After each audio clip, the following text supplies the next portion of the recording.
Selamat pagi, kita akan melanjutkan bahasan pada kali ini dengan mempelajari teknologi GPS. Dalam hal ini, kita berharap mahasiswa dapat memahami apa itu teknologi GPS dan bagaimana cara bekerjanya. Kemudian juga mengetahui dan mengenali apa saja error yang dapat muncul ketika kita mengumpulkan data spasial melalui GPS ini dan bagaimana cara meminimalisirnya. Tentunya nanti kita akan juga bisa secara praktek menggunakan GPS unit sehingga kita dapat menggunakan cukup terampil menggunakannya di lapangan. Sebagaimana kita sudah sering kali dengar, GPS sebetulnya singkatan dari Global Positioning System, di mana kita dapat menentukan lokasi navigasi ya dengan bantuan satelit, yang tentunya satelit ini terdapat di sekeliling bumi dan mengelilingi bumi dengan orbitnya masing-masing. Kita sudah sering sebetulnya sekarang menggunakan navigasi berdasarkan teknologi GPS ini ya, seperti barangkali kalau kita kenal dengan Google ya, Google Map, kemudian juga aplikasi lainnya seperti Waze yang digunakan untuk navigasi, termasuk tracking, bahkan kita bisa mengukur posisi kita di mana kita berada saat ini. Dan ada 4 GPS sistem yang utama yang dikembangkan oleh Amerika, Rusia, ya, Eropa, dan Cina. Dengan masing-masing menggunakan tentu saja perbedaannya, satelit-satelit yang digunakan juga teknologinya masing-masing mengembangkan sesuai dengan teknologi di tempat negara masing-masing. Nah, secara umum ilustrasinya sebagaimana tergambar ya dalam slide ini, di mana kita sebagai user memerlukan suatu alat yang disebut dengan GPS receiver untuk dapat mencatat sinyal-sinyal yang ditransmisikan oleh satelit. Ya. Jadi selain satelit yang memancarkan sinyal, kita di bumi memerlukan suatu alat GPS receiver. Dan juga adanya yang disebut dengan control segment, sehingga dapat menjadi satu patokan di mana kita berada.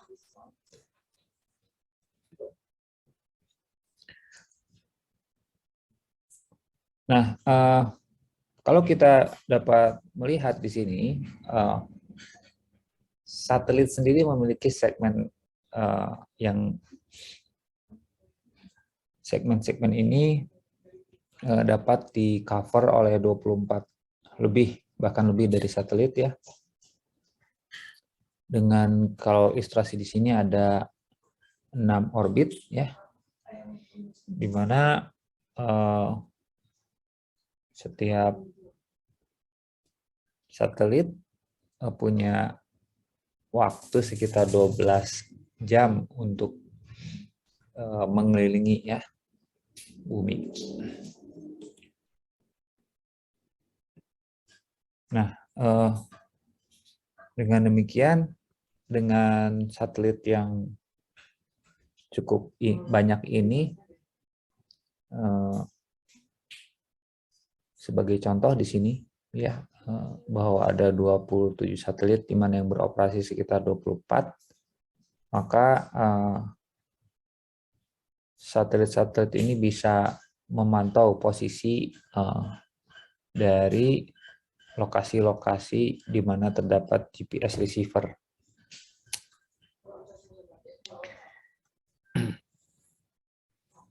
Nah, di user sendiri yang tadi disebut dengan GPS receiver, sebetulnya ini adalah contoh alat yang biasa digunakan ya, yang kita ketahui sebagai GPS unit, dan salah satu merek yang sangat terkenal adalah Garmin dengan tingkat kompleksitas dan kecanggihan yang berbeda dari alat masing-masing jenisnya atau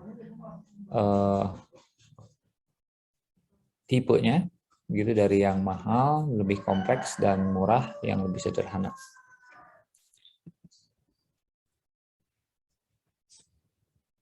Dengan demikian, dengan melihat bagaimana satelit mengelilingi bumi selama sehari bisa 2 kali ya, untuk dapat kita menggunakan GPS teknologi ini sebagai alat pengumpul data, kita harus setidaknya memiliki 4-8 satelit yang terlihat, yang tidak terhalang ya dengan lokasi kita. Sinyalnya bisa kita terima dengan baik. Untuk minimal 3 satelit diperlukan ya untuk kita kalau kita ingin memiliki posisi dengan catatan dalam mode dua dimension. Namun 4 satelit diperlukan untuk posisi yang lebih akurat untuk 3 dimensi. Dalam hal ini 1 dimensi, yang lain adalah ketinggian. Dengan demikian, ini pun akan mempengaruhi apakah kita memang memerlukan data ketinggian atau tidak. Kalau kita memerlukan data ketinggian, otomatis kita memerlukan 4 satelit. Namun tentu saja lebih banyak satelit akan lebih baik ya. Di mana kita ingin meminimalisir error, yang biasanya error ini kurang lebih ya secara umum yang terjadi itu kurang lebih 10 meter. Jadi ada 10 meter kesalahan itu masih dianggap tipikal atau wajar.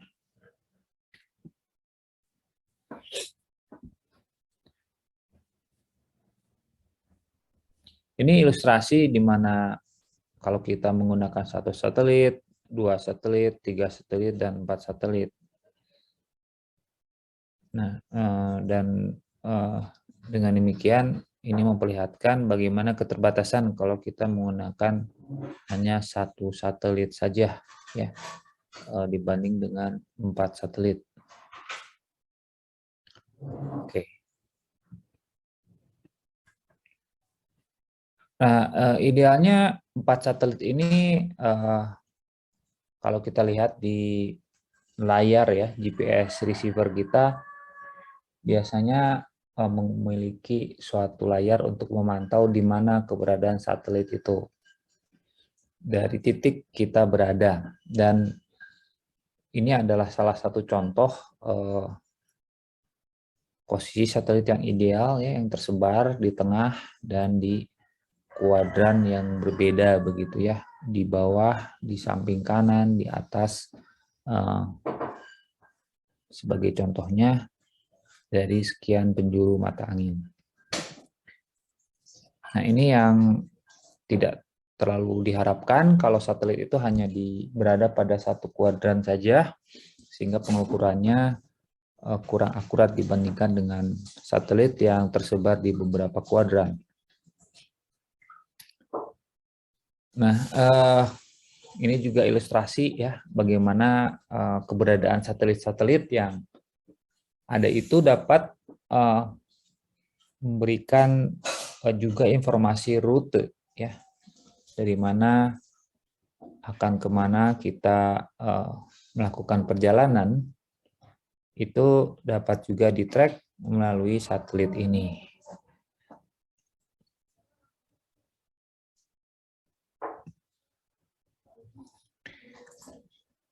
Hal lain yang perlu kita pahami adalah kemungkinan adanya hambatan dari sinyal yang disebut dengan interferensi dari sinyal dari satelit.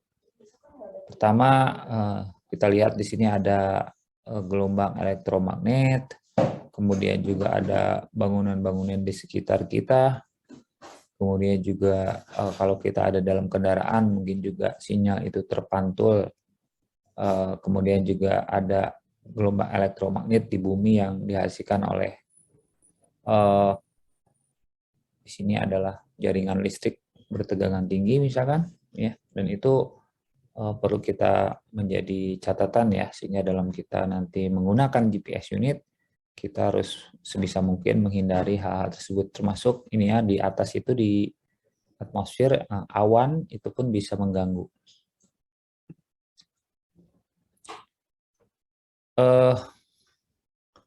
Ini sebagai ilustrasi di mana GPS harus berada pada posisi yang cukup terbuka sehingga satelit-satelit itu sinyalnya dapat diterima dengan baik.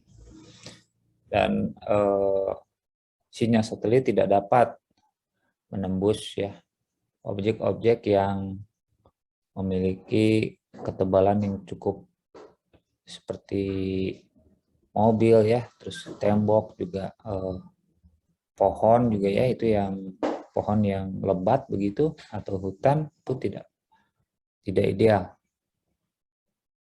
Demikian juga dengan gedung-gedung ya, gedung-gedung tinggi ya. Juga demikian juga dengan adanya perbukitan itu pun bisa menjadi suatu hambatan.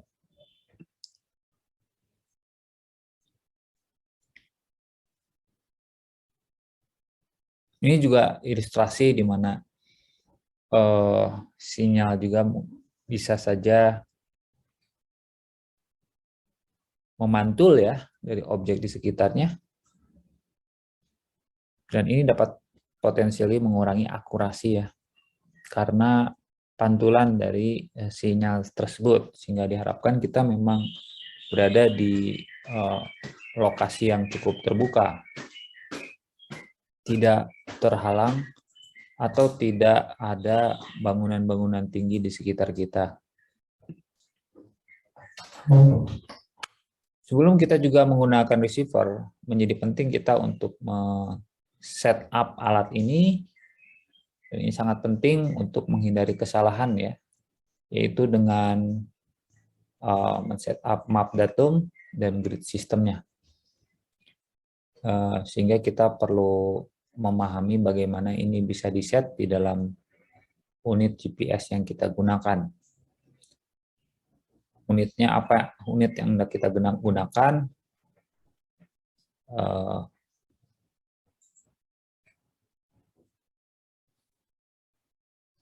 ya.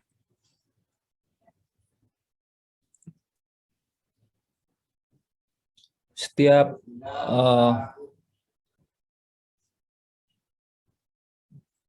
GPS receiver unit ini kita harus pahami menggunakan sistem map datum yang mana ya. Kebanyakan menggunakan WGS 84 ya. Antara GPS dengan peta dasar yang digunakan itu harus match, harus sama ya. Dan ini diarahkan menggunakan WGS 84. Nah, kalau misalkan kita lihat di sini, kalau kita menggunakan datum yang berbeda, kita dapat lihat di sini ya ada dua datum nih, NAD 83 dengan NAD 27, di mana ternyata jauh berbeda lokasinya ya, antara yang lokasi yang menggunakan NAD 27 yaitu garis merah dengan garis ungu ya. Ini sebagai contoh penggunaan datum yang tidak tepat. GPS unit yang kita miliki biasanya memiliki catatan terhadap track yang kita lalui, Dan ini selalu akan dicatat kalau alat kita memang di-set untuk senantiasa on, dan akan lebih baik kalau kita meng-clear atau membersihkan track logs yang sudah ada sebelumnya sebelum kita gunakan. Kalau memorinya full, nanti kita bisa terhapus ya yang sudah sebelumnya dicatat oleh alat tersebut. Tracks ini bisa kita save, juga kita bisa gunakan nanti untuk berikutnya. Namun tracks ini berbeda dengan track logs yang lebih detail. Jadi kalau kita ingin lebih detail, catatannya adanya di track logs. Data-datanya bisa kita download, bisa kita upload ya ke komputer. Untuk waypoints ini sifatnya titik. Setiap titik yang kita ingin tandai kita harus catat dalam waypoints. Dan juga ada yang disebut dengan rute ya, yang merupakan gabungan dari waypoints. Namun di sini rute ini lebih kurang detail dibanding dengan track ya.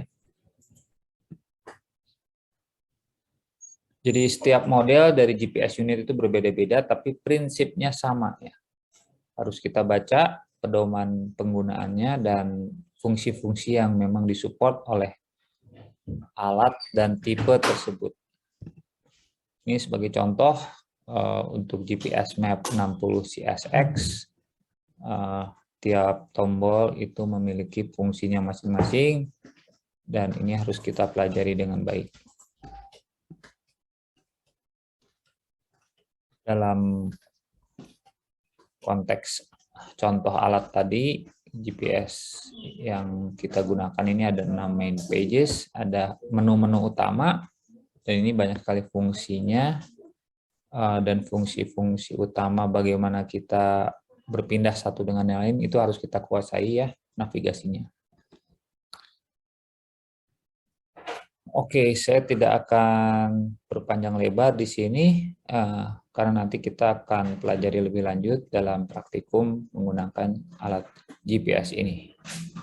Baik, terima kasih dan semoga memberikan gambaran bagaimana penggunaan GPS teknologi dalam kita menggambarkan suatu sistem informasi geografis dan nantinya lanjut ke spasial analisis. Terima kasih dan sampai jumpa pada kesempatan yang lain.